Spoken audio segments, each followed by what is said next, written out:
Hello and welcome to the National Army Museum for this week's Friday Insight. The museum is the national home for the history and heritage of the Army, a place where you can experience the story of the Army from the perspective of those who have served in it. There are many ways to support the museum. You can buy a book in our shop, visit the cafe, donate or become a member, where you can get exclusive discounts and your very own events programme. So today, as part of our VE Day celebrations, I'm delighted to welcome our panel, Angela Findlay, Henry Montgomery, and Dr Daniel Cowling. Angela Findlay is an Anglo-German artist, author, and public speaker. She is a trustee of the Dresden Trust, and her first book, In My Grandfather's Shadow, was published by Penguin Transworld in July 2022. We are selling copies of Angela's book today in the shop upstairs, and she'll be able to sign copies for you today. So after this talk, I will be whisking her up to the shop. Henry Montgomery has worked in agriculture all his life, and for the last 32 years as a self-employed farm management consultant.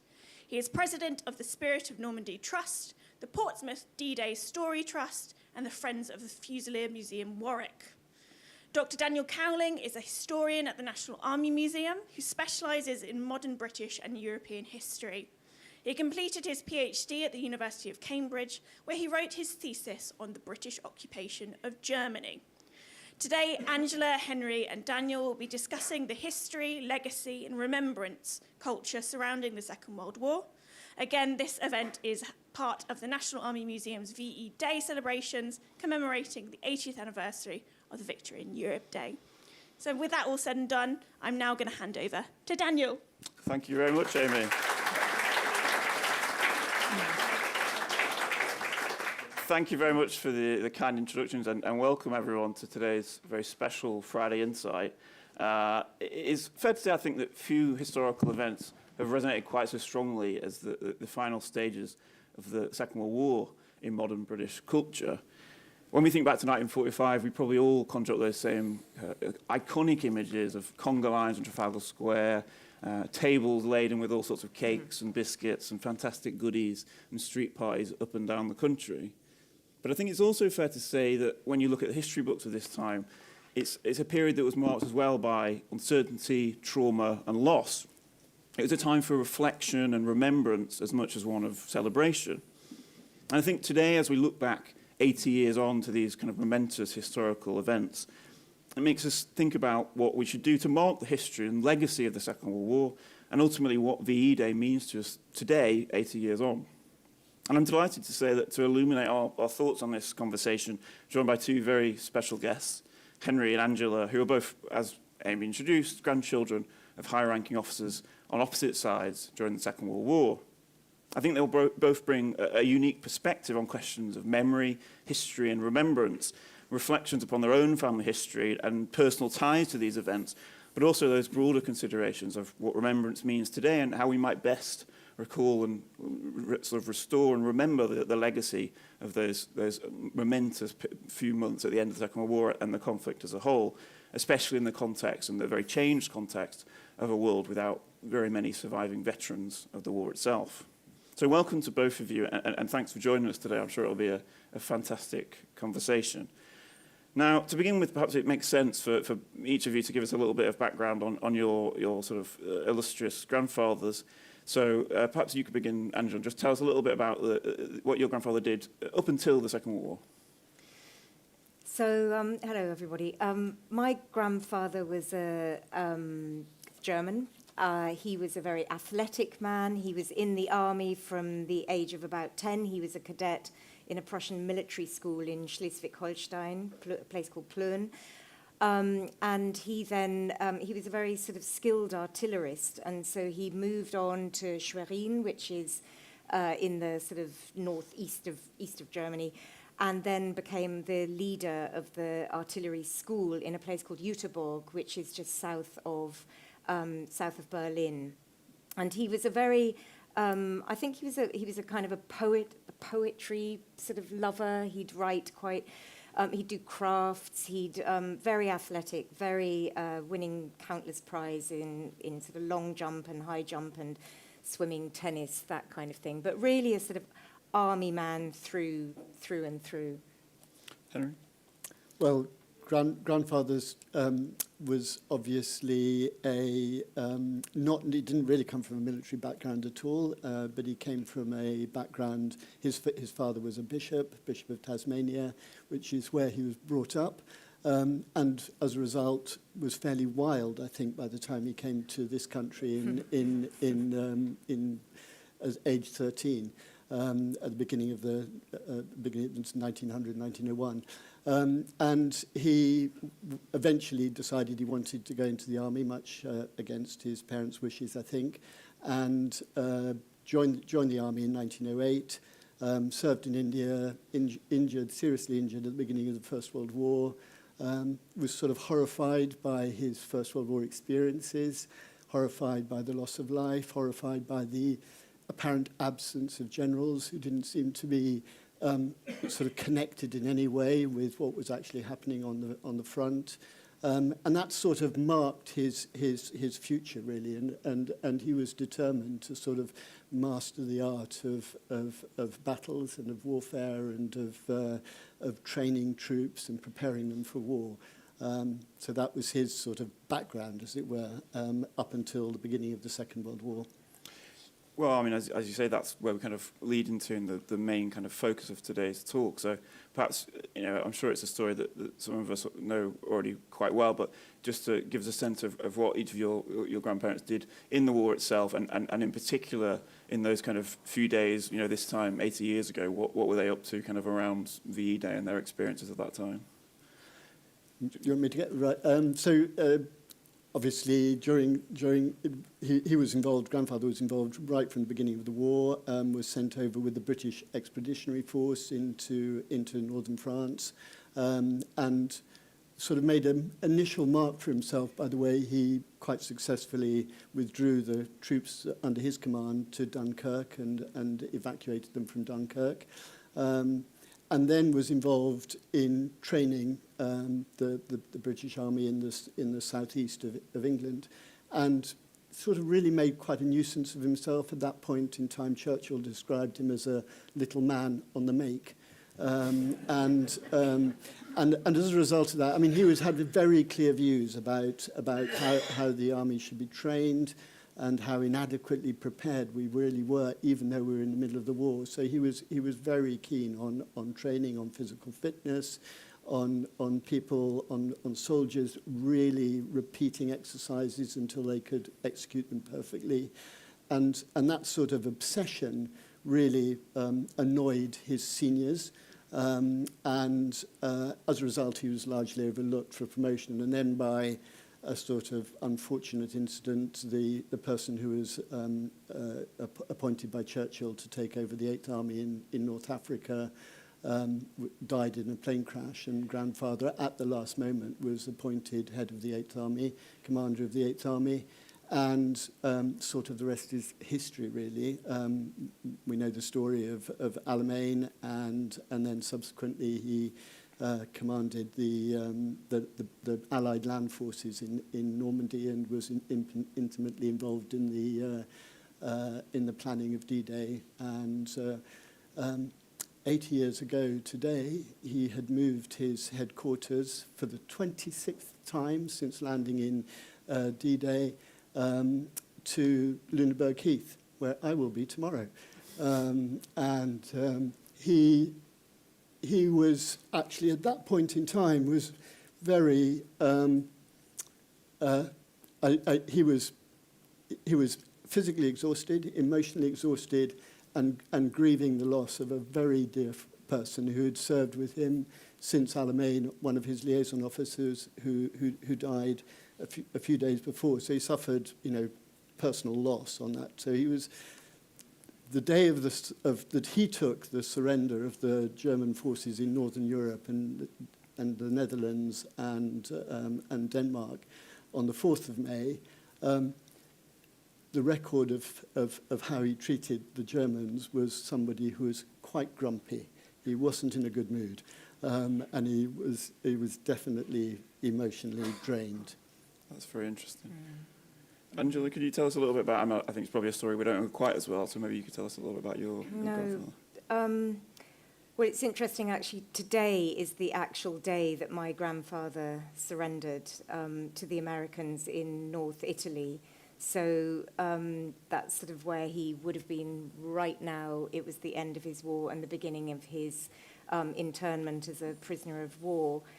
But until then, he had been, the main start of the war for him was in Operation Barbarossa in June 1941, where that was the massive invasion of Russia. And he was, a bit like your grandfather, actually, really meticulously training his men, getting their fitness levels up. They were on the border wherever, training, and for some reason not being really noticed that this massive 3 million army kind of was amassing on the borders ready to invade. And he was right in that first sort of urge, into Russia, heading on the Army Group Central, which was heading towards Moscow.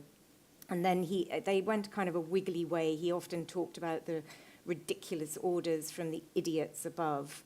But nonetheless, the orders before the war had even started was that this is a war of annihilation. This is not normal warfare. This is a different thing.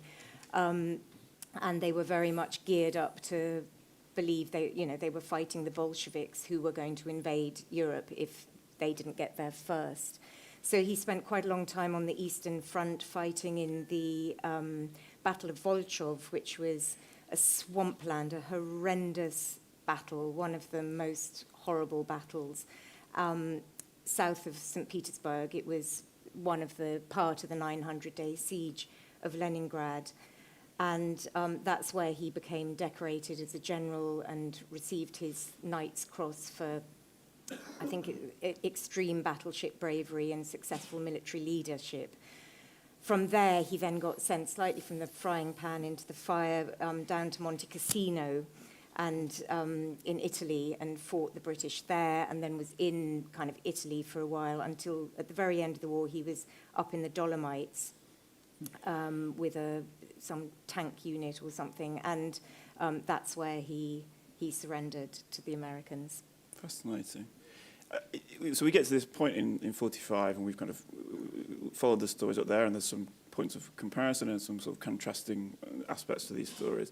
And before, because I want to talk to both of you about your own kind of sense of these things, but I wonder if you could talk to us a little bit about how your grandfathers thought about the war in its aftermath, and what their kind of reflection on the legacy was. And I mean, perhaps you have a particular sense of that, but as you were growing up, what did you sort of take from them and their kind of reflections on their wartime activities?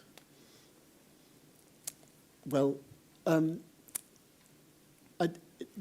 it's quite difficult, that, because actually grandfather didn't really talk about his wartime experiences a lot.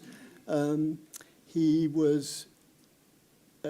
I've read recently a comment on a little book about an interpreter who travelled with grandfather from Normandy to Germany and stayed in his headquarters until he was demobbed in early 1946. And he comments on how, in the immediate aftermath of the war, grandfather was he was sort of like a broken man.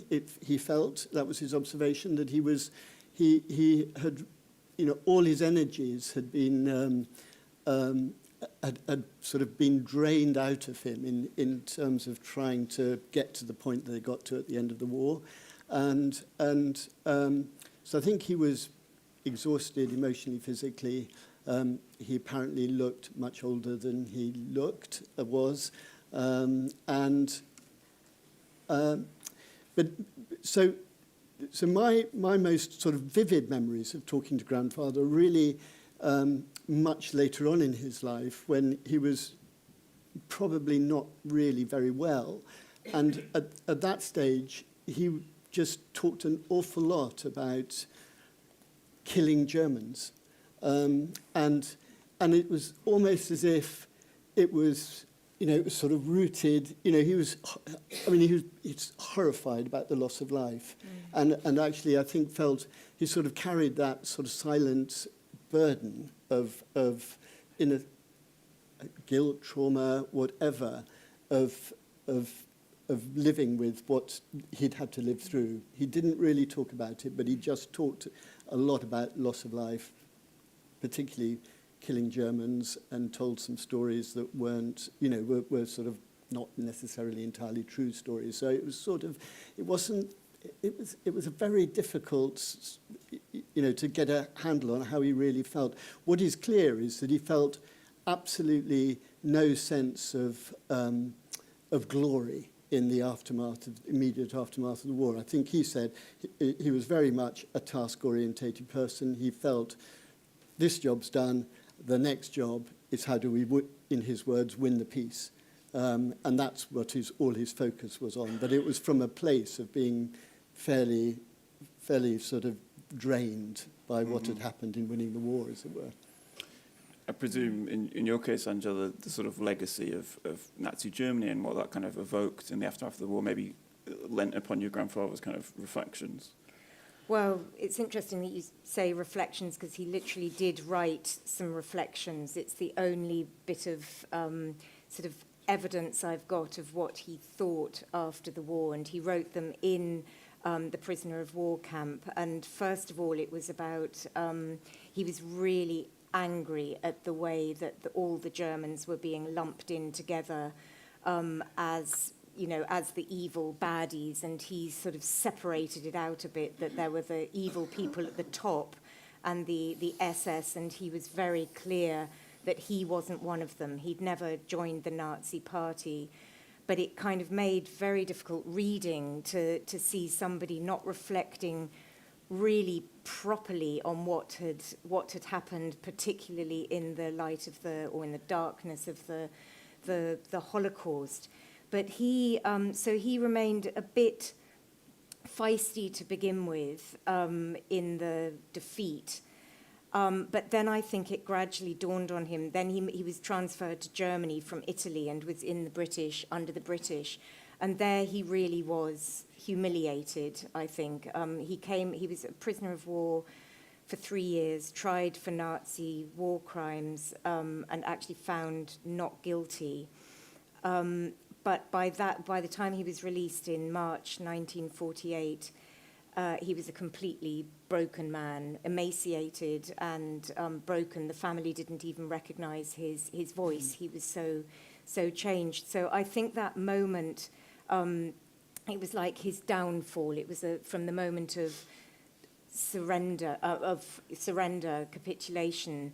It was a steep journey down. And I think from all the stories I've heard of people who knew him, and I never met him, he died a week after I was born, but they all said that for him, honor was the most important thing, that he'd been instilled with this honor, duty, obedience. These were all the Prussian things, and then the Wehrmacht values, and he had really wanted to live up to those. But when Germany's honor was broken, his honor was also broken.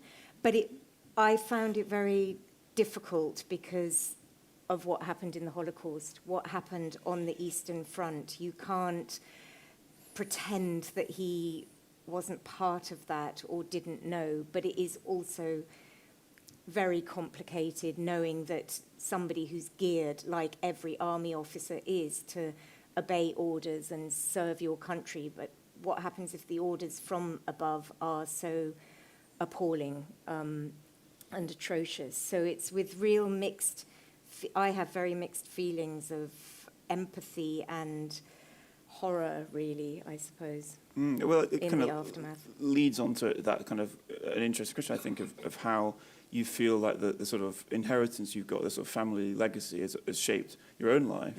So, I mean, particularly in your case, Angela, sort of your German heritage and how that's sort of impacted your experience of particularly in the UK, and like how would you sort of reflect on that now as a... Well, I think for the first 40 years of my life, I suppose my grandfather was just a photograph of a man in a cap, German army officer, sort of on my mother's writing desk. And it was a bit of a kind of, for us, it was completely normal. That was, for me and my siblings, that was our grandfather. But anybody who came to the house and saw what to all intents and purposes, just looked like a Nazi officer's face poking up from behind the typewriter, you know.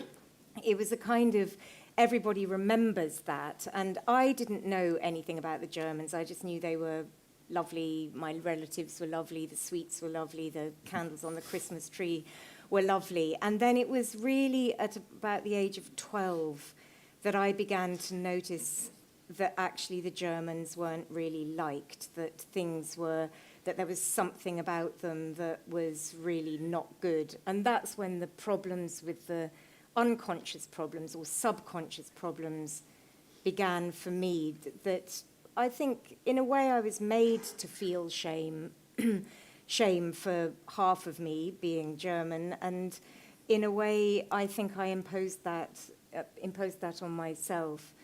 But then the legacy changed, and it was something that I just suppressed and didn't want to really own up to. And then it was around the age of 40 when I began to really investigate my German roots, and particularly my grandfather.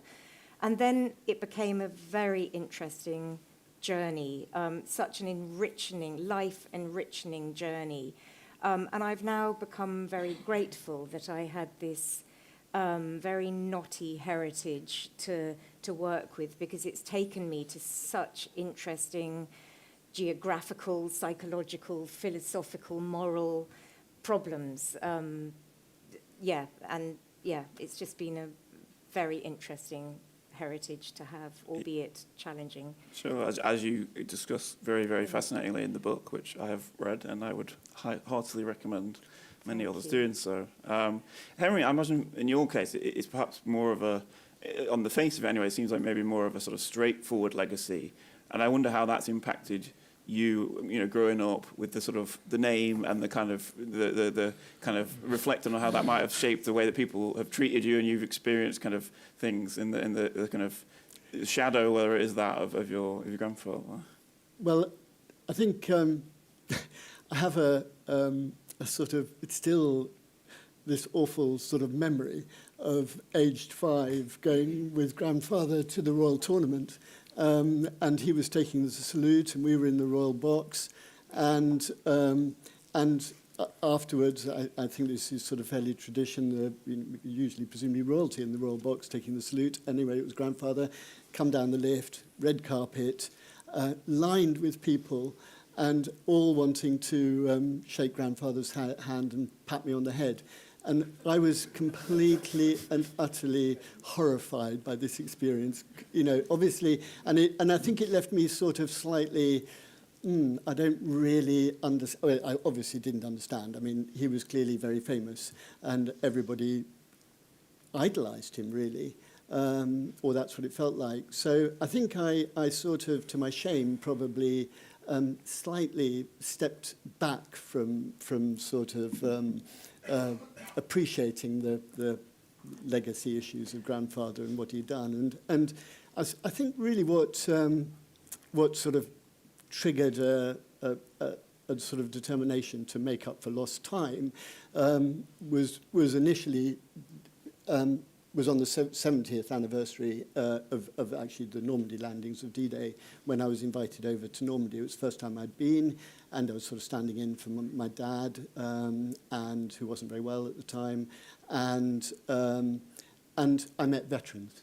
And that was the sort of first time that I had, I'd sort of heard, firsthand how people adored him still, and it, but also, it was the first time I'd sort of got an understanding of some of the, just hearing some of the stories which were quietly told, with no sense of pride, and about what they had done, just ordinary people telling extraordinary stories of bravery. And I thought to myself, I need to follow up this. I need to understand what this is all about, because I'd sort of slightly blocked it out for 50 years. And so that was the beginning of my journey, really, and in terms of finding out about that. So I owe a lot to the veterans. That's very interesting. I mean, would you say that exposure to sort of meeting veterans, that was kind of the beginning of you engaging with the history of the Second World War? Was it something are you a keen history reader? I mean, No, I've come very late in time. I'm not. No, history wasn't my great subject. So I'm definitely a late developer on that front. But I have now read lots, simply because I sort of have had to do lots of talks, and obviously I go every year with veterans to Normandy. So yes, I have. I'm sort of definitely it has got under the skin, and I think what's really got under my skin, and this sort of touches on the sort of issue of remembrance, is something that I definitely took for granted, which was the freedoms we enjoy. And I think I spent sort of most of my adult life just entirely taking it for granted, that we could say what we wanted, do what we wanted, had freedom to move around, had freedom to worship. And I think that talking to the veterans and understanding what happened, and really understanding the horrors of war, actually, has definitely made me think this is an important subject. It's something we need to keep in the front of our minds on a regular basis, not just confined to sort of big events and sort of headline days. I had to give a talk on the 70th anniversary of the end of the war, so 10 years ago in Holland. And that was the first time I'd had to do any of these sort of official talks properly. And so I had to do quite a lot of research. And one of the things I read, one of the quotes which has sort of stuck with me, was Eisenhower talking about freedom, that freedom needs to be daily earned, daily refreshed. And so there's an individual as well as a sort of collective responsibility that I sort of have definitely, and that I feel that we need to remember, and as I say, remember the horrors of war, and not in any way glorifying it. Mm-hmm. That's very, very profound. Angela, what would you say in terms of your kind of relationship with the history of the Second World War, and it's tied to your own family history, and then how that's kind of begun to shape your sort of understanding of remembrance, and perhaps how it's changed over time?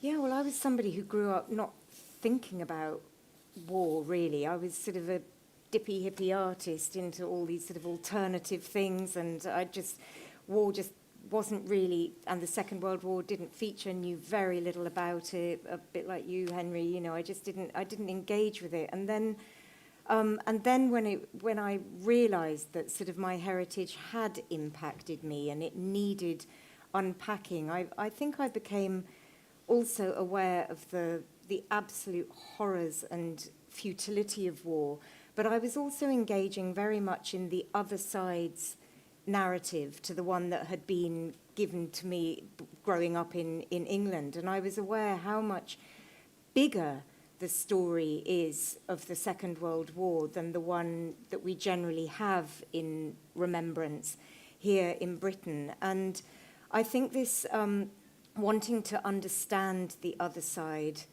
of the story became really my obsession in a way. It was wanting to understand, how do ordinary people become capable of doing appalling things? And that it was very easy to sort of follow the narrative of, oh, well, they were all monsters and it was just monstrous people who did it.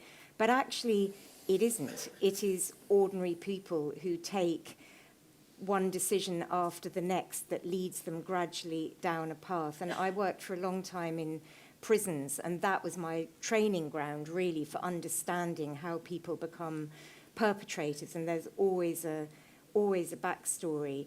And I think then what really dawned on me just the other day, so it's a sort of ongoing process, but for me, in a way, remembrance is about reconciliation. It's about, because war is division, it's conflict, it's two sides, there's an us and a them. And there's usually a good guy and a bad guy, and those are kind of interchangeable according to which side you're on. And I realized that I've had reconciliation modeled to me from the moment I was born. The very fact that my English father married my German mother, and I am the product of that union, which was basically love overcame the difference between their families. It was a heart gesture that is the thing that stops two sides being an us and them and in conflict and coming together, because both of their families lost under each other. They lost family members, they suffered, they bombed each other, everything. And so reconciliation has been the focus for me with, yeah. I think it's perhaps interesting. It struck me, both of you, I mean, obviously, Angela, you've got this tie to Germany and the kind of understanding of perhaps a different culture of remembrance there. And Henry, you talked about how you've kind of gone away with veterans groups and you've been to Holland and you're going to Lüneburg today or tomorrow, and today. And so I just wonder if, as we start to talk about this kind of culture of remembrance and this sort of overriding sort of theme of today's discussion, if either of you kind of have any takeaways from the sort of remembrance cultures that take place elsewhere that maybe aren't as familiar to all of us in the room here today, and maybe things that you maybe think that we could kind of look to and sort of adopt in some way. Angela? Yeah, well, I've really looked into Germany's culture of remembrance, which until recently wasn't really known, and it really started in the 90s and gathered momentum. But they have a culture that obviously they couldn't build any memorials to their soldiers, so there were no memorials built after the Second World War, and it became all about, after a period of suppression, it became all about remembering those that Germany had destroyed and killed. And their memorial cultures is really about taking a long, hard look at Germany's culpability. And it's all about trying to apologize and atone and prevent the same thing happening again. And their memorials, when you've got traditional memorials, which we all know, they're generally a plinth. Something is raised on a plinth, usually something that you look up with honor and gratitude, and you want to remember this event. Germany's memorials are all, often they disappear into the ground or they're on the ground. They're all about loss and the horror of discrimination and death, really. And the big point is that they don't want memorials to do the remembering for us. Their memorials, because they're transient or disappearing, or they're really interesting. It's really worth looking at their counter-memorials culture. That's what it's called. The whole aim is to put the memory, the act of remembering, back into the people. That's where the activity of remembering should occur, rather than allowing a memorial to do the remembering for us. So it's a daily thing. And their culture is really about knowing the truth, really looking, not flinching in any way. It's quite astonishing how their memorials are really pointers to their darkest moment and to their national shame. So that's another idea of kind of remembrance as a, whatever the context, that kind of is an ongoing process, a daily kind of repetition, that sort of thing. Well, I sort of think behind your question is, a little bit how do we do it here in this country, and therefore what perhaps we can learn from. I mean, from other countries, I've done sort of, obviously I've been to France many times with veterans, and the thing that completely stands out, the way the French, and they were obviously, I only got experience of Normandy, but they were occupied, and so they totally understand, what the difference between, occupation was then and what their freedom is now, and they've been incredibly good at passing that on down the generations, and without exception, all the events we go to in Normandy, there are school children. So it's sort of embedded in their culture, really. Particularly in Normandy, I can't speak for any other part of France, but certainly in Normandy, my experience is that the children really understand, what freedom means. So I think that's one of my experiences. The other experience I had back in 2019 was I went for the first time in my life to Alamein. They have to commemorate the in that case there was the what was it, the 75th, I suppose it was, anniversary of Alamein, and in Egypt the embassies of the British embassy, the German embassy and the Italian embassy worked together to organise the commemoration at the ceremonies, and they rotate around each other's cemeteries. So the events, one year it's concentrated in the year I went happened to be time for the British, but I thought that was a fantastic model of reconciliation, actually, and acknowledging that actually we need to work together and acknowledge together what happened. And I think if you were critical a little bit of what we do in this country, I think we don't do that so well, I don't think. I sort of sense that you just find the word celebration creeping into the events more than commemoration, and, honestly, there was nothing to celebrate.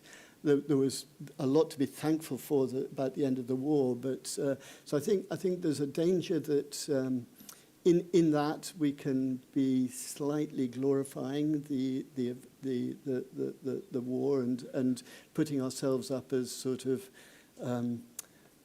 we won the war type of approach. So I think that's dangerous. So I think we could do things better. Some of the high-profile sort of events could be more inclusive, I think. I think we definitely need to spend much more time engaging with young people. I think museums have a role to play in that. I'm sure you do that anyway here. Certainly other museums I'm involved with do a lot of that. We're going with a group of well, they're already on their way there, but to Lunenburg, we're going, I'm joining them this evening. There's a group of 10 students, A-level students, sixth form students, and they're going to meet students from Germany and Holland and Denmark. And I think that sort of model of sort of, changing, interacting with each other at a young age and talking about it. I've read their speeches, actually, and they've definitely got the message. Well taught by my nephew, I think. But they have got the message, and it was really interesting reading what they're saying about and the point that I made earlier about daily remembering and not taking for granted the freedoms that we've got that we so easily do.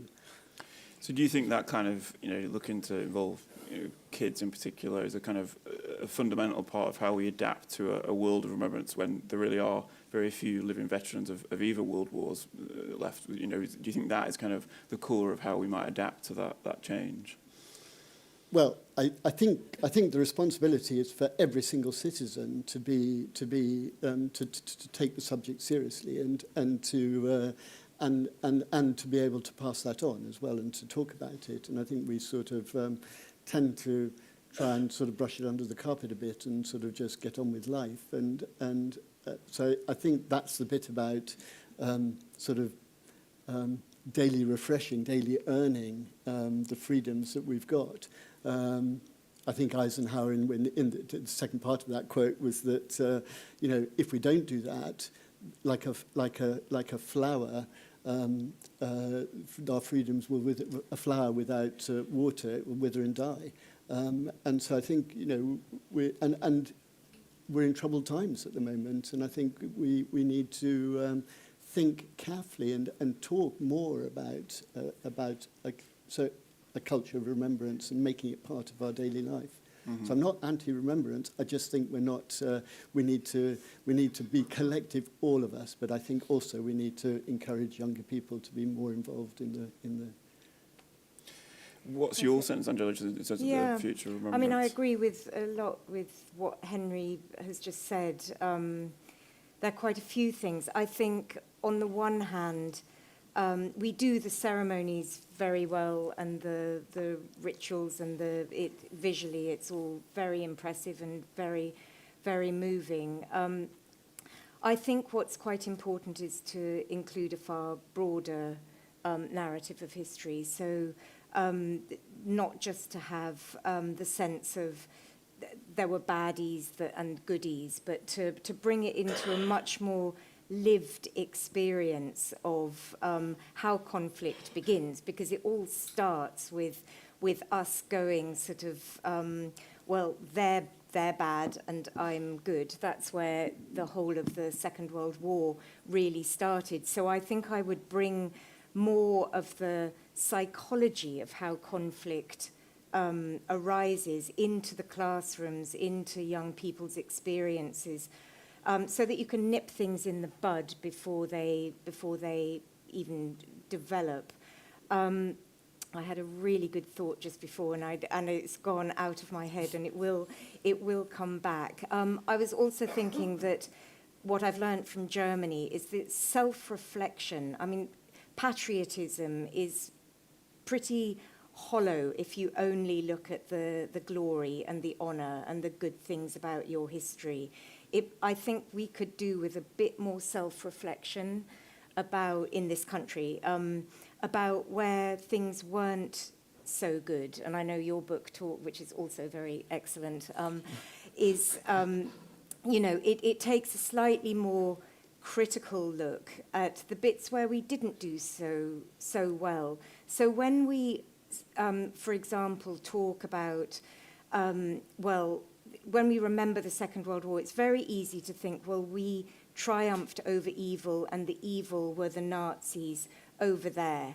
But actually, anti-Semitism, which of course is true, I don't want to negate that, but anti-Semitism was pretty rife in this country as well before the war. We took in 70,000 Jews before the war broke out, and just 10,000 when the whole Holocaust was going on. We made decisions not to bomb the railways leading to the camps, even though the Russians did it very successfully. That we did know about the Holocaust, and maybe if we just reflected a little bit, what more could we have done to stop the horror sooner? Then I think the rounded story that war is awful, everybody makes mistakes. We unite then a bit more in the remembrance, in the horror with our fellow Europeans. We can share the loss that everybody had. We can share the shame, and really, I think, just to finish, there were two pictures where I thought of sort of reconciliation. One was when for the 100th centenary of the First World War, we got the President of Germany, Steinmeier, to lay a wreath at the cenotaph. A lone German going and laying the wreath on our most important Remembrance Day, and this was hailed as a massive act of reconciliation. I felt quite uncomfortable. I thought, well, this is very one way. It's very sort of, right, Germans, you can go on apologizing and feel that everything that you did wrong. Whereas in France, Macron and Merkel took hands and laid a wreath together, holding hands and hugged. And I just thought those two different pictures, and I would love Britain to do a bit more hugging. of our of our former enemies, and bring in that sort of that we all are human beings 80 years on. Sure. Well, I think on quite a difficult and very thought-provoking topic, that's quite a nice place to end it on. The idea of us all kind of doing a bit more hugging seems like a good thing for the world. I will hand over now to the audience. I'm sure many of you have got questions, and one of my colleagues has got a microphone. She will come round and just sort of hand it around. So yes, please put your I hand up. do have a microphone, so I'll be round, I promise. Angela, Henry, thank you very much for such a powerful and insightful discussion. My name is Paul Brannigan. I'm a retired teacher, and I still get to talk to teenagers. I also have a quasi-military background, and I have lived in Germany.